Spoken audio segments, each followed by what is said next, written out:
Have you ever tried going to sleep but couldn't because you knew that you don't know how a gearbox or a transmission worked and that made you feel like really sad?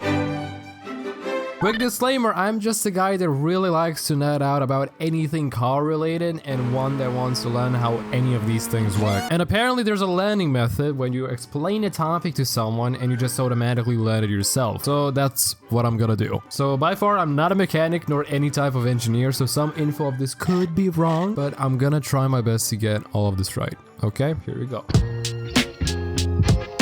A gearbox, Latifi's biggest enemy, is a fancy mechanism made of many gears that's primary focus is to adjust the speed and torque which are produced by the engine, whilst trying to keep the car moving at an efficient speed by changing the rate at which the engine's crankshaft is spinning. Okay, that's a lot of words to take in. In simple words, it tries to determine the most efficient speed at which the car's wheels should spin based on how fast the engine is spinning. This also includes the gearbox adjusting the torque of the car, which essentially means how much force the engine applies to spin the wheel. And obviously more force means more rotation for the car's wheels and less means less, you know. Now, why the hell do you even need a gearbox if I can just, I don't know, strap on a thruster old Gmod cell and call it a day? Well, firstly, I hate you, and secondly, there's several reasons not to do that. Firstly, you could do that, but that's stupid because you would need two thrusters to be able to go forward and reverse. And you would burn so much fuel in the process with a precision for gradual acceleration that's comparable with Paris' entire 2024 season performance. Secondly, a gearbox helps you drive comfortably by adjusting a proper amount of torque to the wheels when starting to move from an initial rest position,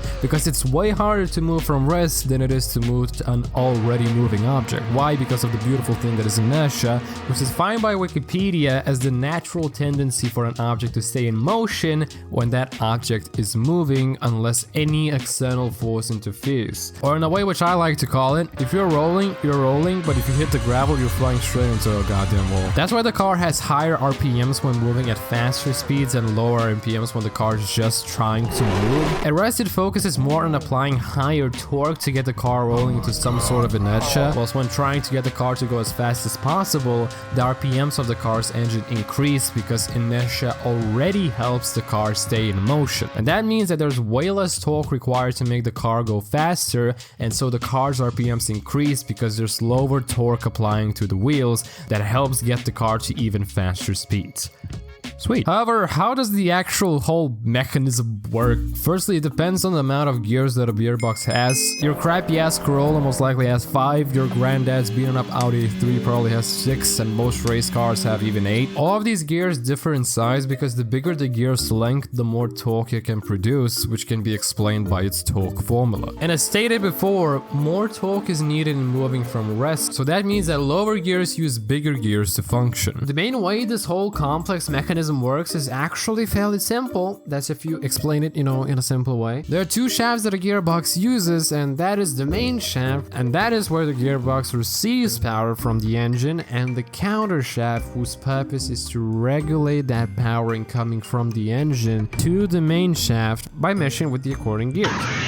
Now, the amount of gear teeth that each gear does differs, but that's once again due to torque. When more torque is needed, more teeth are needed to get a bigger force to move the engine's crankshaft. Once again, bigger gear teeth ratio are for lower gears, whilst for higher gears is the opposite. When you shift into a different gear, you use the clutch to disconnect the gearbox from receiving engine power, which is incredibly important. You know this, but why? Because in order to select which gear you want to be in, you have to use these little hubs and rings that will mesh with the desired gear. Okay, how does it do that? All of these gears are running on these hubs, which allows the gears to spin independently of the main shaft. This is very important. This allows us the ability to use these connectors, forks, to connect the desired gears to the actual main shaft so that it spins based on the power that is received. And the reason why it's important to disconnect the clutch is because the clutch stops power transmission to the gearbox, which makes it actually possible to synchronize the gears with the connectors. Otherwise, you're going to grind the living hell out of the gear teeth, eventually leaving your gears looking like used Pirelli tire. Unless you drive a Golf, then you can do whatever you want. These things are low-key unkillable.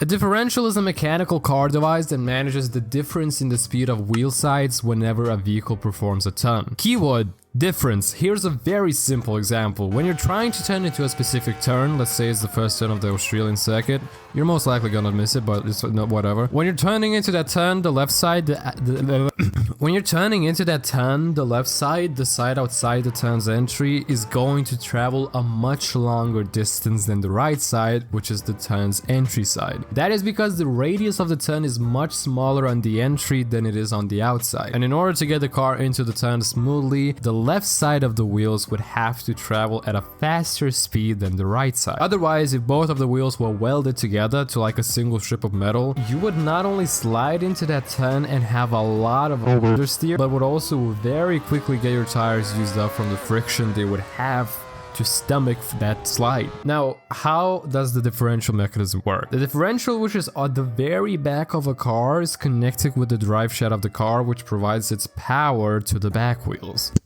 Okay, that was a bit of a lie. It does depend if the car is front wheel driven or rear wheel driven. If it is rear wheel driven, it's gonna be at the back. The differential itself is, guess what, consisting of more gears. It has 4 main gears in total, with others being for additional support. The gear that is spinning with the drive shaft that's being spun by engine power, which is called a pinion gear. Why? I don't know. Then there's another gear, the ring gear, that's facing the drive shaft gear in a vertical position. And due to the push force exerted by the drive shaft gear, the second gear also spins. Outside it, there's a wheel connected to it and another gear, which is the side gear on the opposite side. Now, this is the gear that's going to make the most difference, pun intended, shut up. This gear, which is the spider gear, is going to connect the other side of the car too, making both rear wheels connected. Not only that, it's a special gear. A gear that can not only turn along with the big gear connecting 2 different wheel shafts, but also spin around its own axis. Bingo bango, how does it do that? When a car drives forward, the spider gear spins along with the gear ring, means that the spider gear remains static on its own axis. The side gears all spin at the same speeds. Now, let's just say we want to turn right, which means that the left side of the car is going to travel the longer distance. The spider gear is going to start turning to the right around its own axis,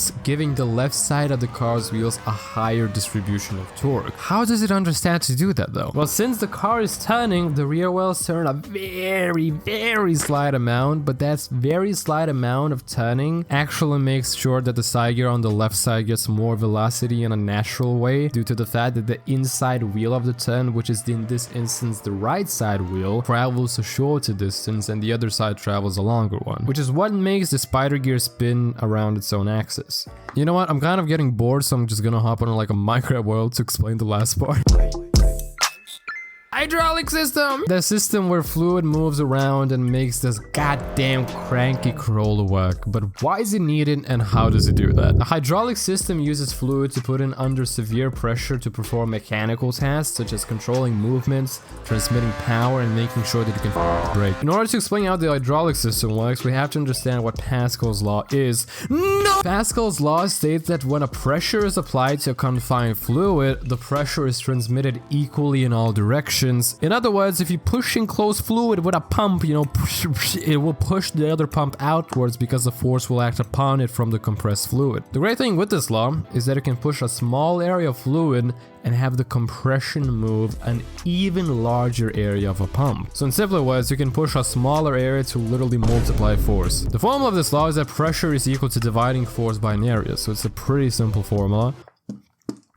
Let's just say you have a 50 centimeter radius sphere, applies 50 newtons of force on a piston, which will push a fluid to a bigger area of 5 square meters. Let's do this. Okay, firstly, I'll convert 50 centimeters to meters because centimeters are absolutely lame. It's like converting from playing Dota to like playing Counter-Strike next. Then we calculate the circle area by the formula PR squared because it's the area which applies the force. Then we divide the force with the area and we get the pressure answer. And now we know that this pressure is going to be the same at the other side and we know the area, so we can just calculate the new force, goddammit.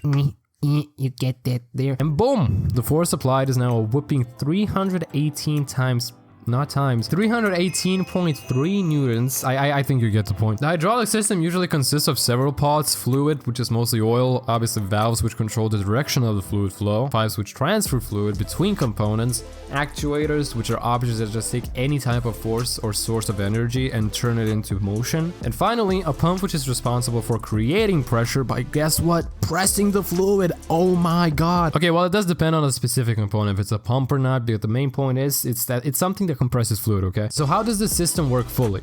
Let's take braking, for example, because I clearly need some lessons on it. Firstly, don't you dare say anything bad about this 3D sketch. It's 2 AM and I want to go to goddamn sleep. It all starts with you obviously pressing the damn brake pedal, you know?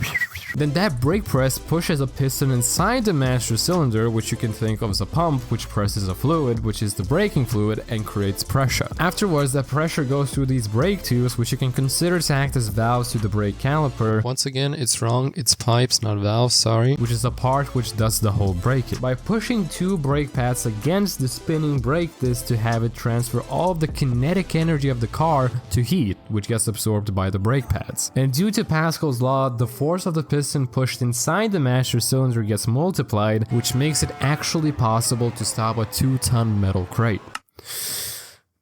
I guess I could have just told you how bikes brake.